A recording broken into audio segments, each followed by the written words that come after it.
This one's from Florian Zadi. Do you have any routines before a match? Oh yes, the routines are definitely there. They've changed a lot throughout the years as well. You know, back when I first started playing in '96 on the tour, you know, it was kind of like a little warm-up, you know, 5-10 minutes, maybe a little stretch, and then you go on the court and you start playing. Now it's like a whole process. You know, you have to go to the tournament or to the site many hours before, and you know, you have the whole warm-up program that you have to go through. And sometimes, you know, superstition comes into play where you kind of do the same things if you're still winning or you're still in the tournament. So, you know, there's a lot of things that are going on now, and a lot of time being spent actually before you even go on the court. Do you have any superstitions?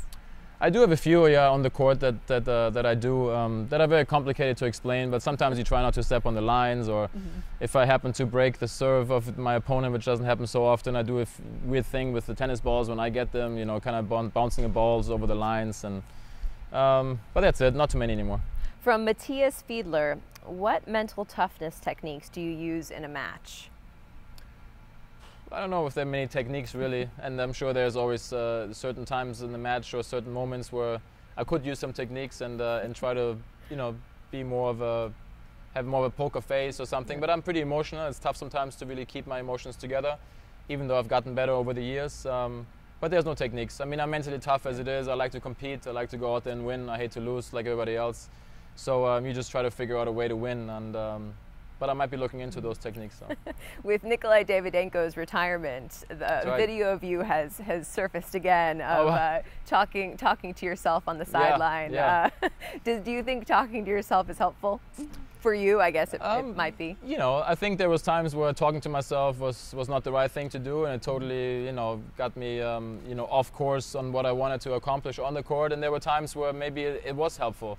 In this case, in the video against Davydenko, which is the only time I actually ever beat Davydenko, because I've always played him like when he was, you know, at his high. I never got to play him again when he was struggling a little bit right before he retired. But the only time I did beat him was in that match, and I actually did have to save match point. And as I remember from that video, is I was kind of positive at the end. You know, I was kind of saying, you know what, you're going to win this match. And you know, the very next point was actually a great point, a good backhand down the line winner. So I enjoyed the video even more because of that. But you know, I think again, it's like everybody else. You know, I think Andy Murray, that's another reason why I like to watch him play at times, is because he talks to himself, he talks to the box, but he tries to stay focused, and that's just his way of doing things. You know, you look at somebody like Roger or Rafa, you know, Djokovic, and these guys are so professional, and they, even though Djokovic sometimes can lose it a little bit as well, you know, but Roger and Rafa, they're so mentally tough, and they just keep doing the things that they're doing, and it's really, you know, you have to admire that. You know, not everybody is wired like that. Yeah.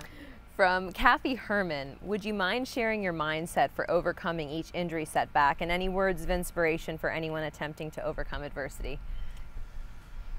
Yeah, well, I mean, I think, you know, sometimes when you have to have surgery, you know, it's obviously always a tough mental stage at that point, and then you just have to block it out right there and then, find yourself a good surgeon and say, okay, here's what we're going to do.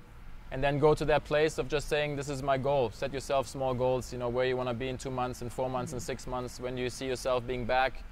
And just keep motivated, you know, enjoy life besides, you know, being on the court at that time. You know, there's a lot of other things that you can do and enjoy, you know, besides being on a tennis court, besides always training and working out. And I think if you can balance that, that's very important, because then you also get really hungry again of trying to come back. Right. And, you know, you got to stay mentally positive and not see it as the biggest, you know, downfall in the world at that certain time.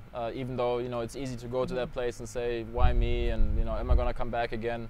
Just deal with it. Yeah. Be positive, stay strong, and if you want to come back, there's a way, because, you know, you've done it before.